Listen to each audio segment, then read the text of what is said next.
வணக்கம். இன்றைய மாவட்ட செய்திகள். பிரதமர் மோடியின் பிறந்தநாள் விழா பாகூரில் வெகு விமரிசையாக கொண்டாடப்பட்டது. விழாவிற்கு வனத்துறை முன்னாள் அதிகாரி சத்யமூர்த்தி தலைமை வகித்தார். புதுச்சேரி கவர்னர் கைலாஷ்நாதனின் மனைவி பீனா பூஜையை தொடங்கி வைத்தார். 750 பெண்கள் ஒரே வண்ண புடவை அணிந்து விளக்கு பூஜை நடத்தினர். பிரதமர் பல ஆண்டுகள் நலமுடன் வாழ வேண்டியும் உலக நன்மை வேண்டியும் பெண்கள் வழிபட்டனர். 750 மாற்றுத்திறனாளிகளுக்கு நலத்திட்ட உதவிகளை கவர்னர் கைலாஷ்நாதன் வழங்கினார். மாற்றுத்திறனாளிகளுக்கு அரசு வேலை, தொழில் தொடங்க கடன் வழங்க வேண்டுமென கோரிக்கை வைத்தனர்.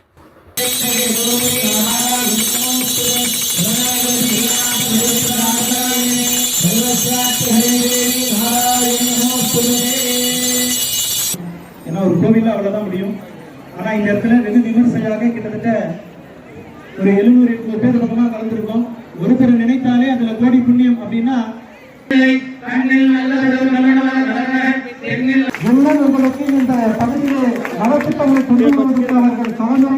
பாரத பிரதமர் திரு நரேந்திர மோடி அவர்களோட 75வது பிறந்த நாள் முன்னிட்டு 7500 பயனாளிகள் பெண்கள் பெருமளவில் கலந்துக்கிட்டாங்க. அது மெயினா அந்த ரேலி எதுக்குன்னா, கிராமப்புற வாழ்வாதார மக்கள் மோடி ஐயா திட்டத்தை பயன்படுத்துறதுக்காக நன்றி சொல்லும் விதமா இந்த பிறந்தநாள் விழாவில் கலந்துட்டாங்க. 750 மாற்றுத்திறனாளிகளுக்கு மளிகை அத்தியாவசிய பொருட்கள் வழங்கி இருக்கிறோம் இன்னைக்கு. அதே மாதிரி இது நிகழ்ச்சியோட சிறப்பாக 750 பெண்கள் ஒரே நிறத்திலான புடவை அணிந்து ஒரே இடத்துல அமர்ந்து புது குத்து விளக்குகளை ஐயா நரேந்திர மோடி ஐயாவோட வாழ்நாள் நீண்ட ஆயுள் இருக்கிறதுக்காகவும் தேச நலனுக்காகவும் பண்ணாங்க. அந்த நிகழ்ச்சியை மாண்புமிகு துணைநிலை ஆளுநரோட துணைவியார் துவங்கி வச்சாங்க. அவங்களும் அனைத்து மகளிரோட சேர்ந்து பூஜை பண்ணி தேச நலனுக்காக இந்த பூஜையை பண்ணாங்க. சிவகங்கை மாவட்டம் இளையான்குடி அருகே சாலை கிராமத்தில் தெற்கு ஒன்றிய பாஜ சார்பில் இலவச கண் சிகிச்சை முகாம் நடைபெற்றது. முகாமை பாஜ மாவட்ட செயலாளர் ராஜபிரதீப் துவக்கி வைத்தார். கேக் வெட்டி முகாமிற்கு வந்த பொதுமக்களுக்கு வழங்கினர். வாசன் கண் மருத்துவமனை டாக்டர்கள் சிகிச்சை மற்றும் ஆலோசனைகளை வழங்கினர். இதில் சாலை கிராமம் சுற்றுவட்டார கிராம மக்கள் பங்கேற்று பயன் பெற்றனர். விழாவில் பாஜ முன்னாள் மாவட்ட செயலாளர் சங்கர சுப்பிரமணியன், தெற்கு ஒன்றிய தலைவர் செல்லக்குட்டி, பாலமுருகன், முன்னாள் ஒன்றிய தலைவர் சிலம்பரசன் மற்றும் தொண்டர்கள் பங்கேற்றனர். தென்காசி நகர பாஜ சார்பில் மாவட்ட தலைவர் ஆனந்தன் ஐயாச்சாமி தலைமையில் தென்காசி காசி விஸ்வநாதர் கோயிலில் சிறப்பு பூஜைகள் நடைபெற்றது. தொடர்ந்து பட்டாசு வெடித்தும் பொதுமக்களுக்கு இனிப்பு வழங்கியும் பிறந்தநாள் விழாவை சிறப்பாக கொண்டாடினர். பிரதமர் மோடியின் படம் அச்சிட்ட 200க்கும் மேற்பட்ட வாழ்த்து மடலை தென்காசி போஸ்ட் ஆபீஸில் மாவட்ட தலைவர் ஆனந்த் ஐயாச்சாமி அஞ்சலக அதிகாரியிடம் வழங்கினார். நிகழ்ச்சியில் நகர பாஜ தலைவர் சங்கர சுப்பிரமணியன், நிர்வாகிகள் மற்றும் உறுப்பினர்கள் பங்கேற்றனர். புதுச்சேரி சந்தை புதுக்குப்பம் பகுதியில் வீட்டிற்கு ஒருவர் வீதம் 1000 பெண்களுக்கு பாஜவினர் பட்டு புடவை வழங்கி பிரதமர் பிறந்தநாள் விழாவை சிறப்பாக கொண்டாடினர். விழாவை எம்எல்ஏ அருள்முருகன் துவக்கி வைத்தார். அமைச்சர் நமச்சிவாயம் பெண்களுக்கு பட்டுப்புடவைகளை வழங்கினார்.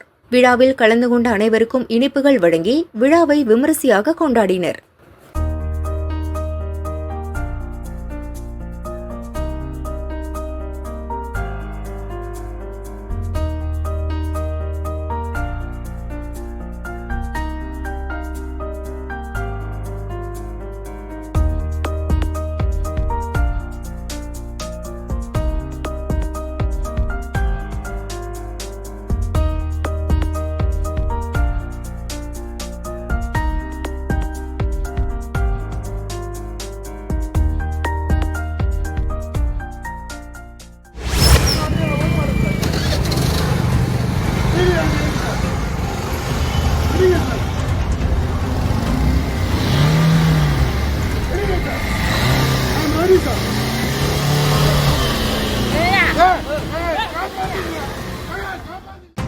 தூத்துக்குடி மாவட்டம் கயத்தாரை சேர்ந்தவர் காந்திராஜன், வயது 59.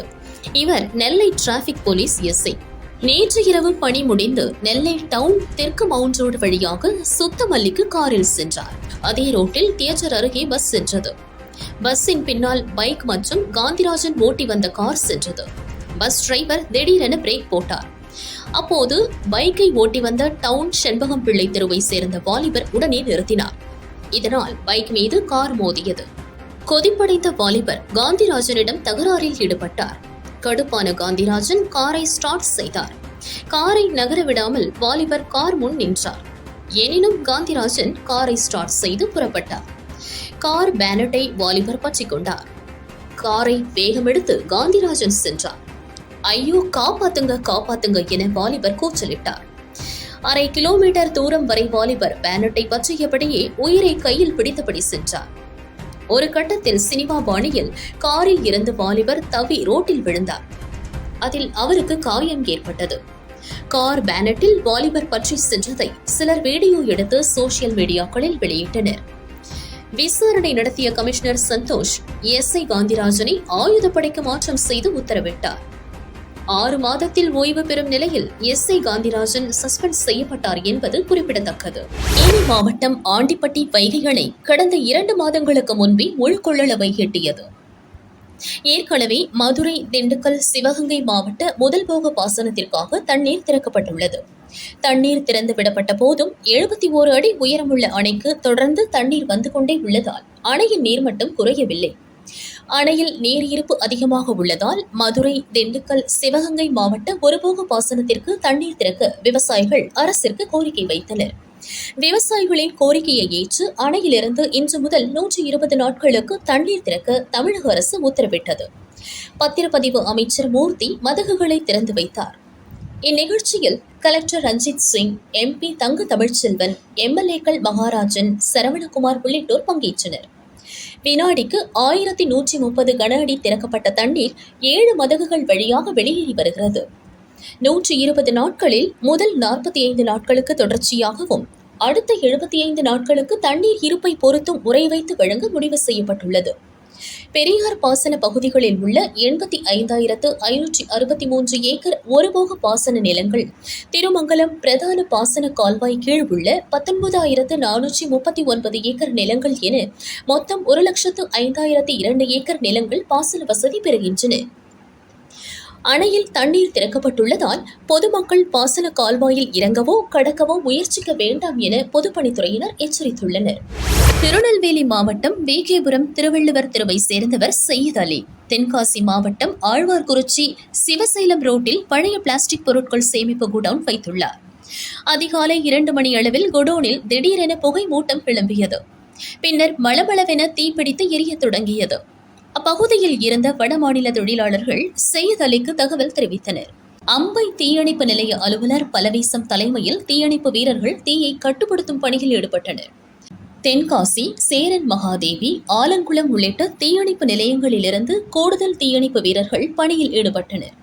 40க்கும் மேற்பட்ட வீரர்கள் 7 மணி நேரத்திற்கும் மேலாக போராடி தீயை கட்டுப்படுத்தினர். தீ விபத்தில் பல லட்சம் மதிப்பிலான பிளாஸ்டிக் பொருட்கள் எரிந்து சேதமாகின. கடும் புகை மூட்டத்தால் அப்பகுதி மக்கள் அவதியுற்றனர். ஆழ்வார்குறிச்சி போலீசார் விசாரிக்கின்றனர். கொடைக்கானல் மேல்மலை கிராமங்களுக்கு அப்சர்வேட்டரி ரோடு வழியாக செல்ல வேண்டும். வாகன போக்குவரத்து அதிகம் உள்ள இந்த ரோட்டில் பல ஆண்டுகளாக பராமரிப்பு பணிகள் நடைபெறவில்லை. இதனால் அப்சர்வேட்டரி ரோடு குண்டும் குழியுமாக பயன்படுத்த முடியாதபடி மரண பள்ளங்களாக உள்ளது. ஆம்புலன்ஸ் செல்வதில் கடும் சிரமம் ஏற்படுகிறது. பாதிக்கப்பட்ட மேல்மலை கிராம மக்கள் ரோட்டை சீரமைக்க வலியுறுத்தி நெடுஞ்சாலை அதிகாரிகளிடம் பலமுறை மனு கொடுத்தும் பயனில்லை. அமைச்சர்கள், சட்டசபை குழு, அரசியல் பிரமுகர்கள், VVIPக்கள் வரும்போது ரோட்டில் பேட்ச் ஒர்க் பார்த்து பள்ளங்களை மூடி மறைத்து சமாளிக்கின்றனர். பொதுமக்கள், டூரிஸ்டுகள், பள்ளி, கல்லூரி மாணவர்கள் நலன் கருதி பெரும் விபத்து ஏற்படும் முன் ரோட்டை சீரமைக்க வேண்டுமென பொதுமக்கள் வலியுறுத்தினர்.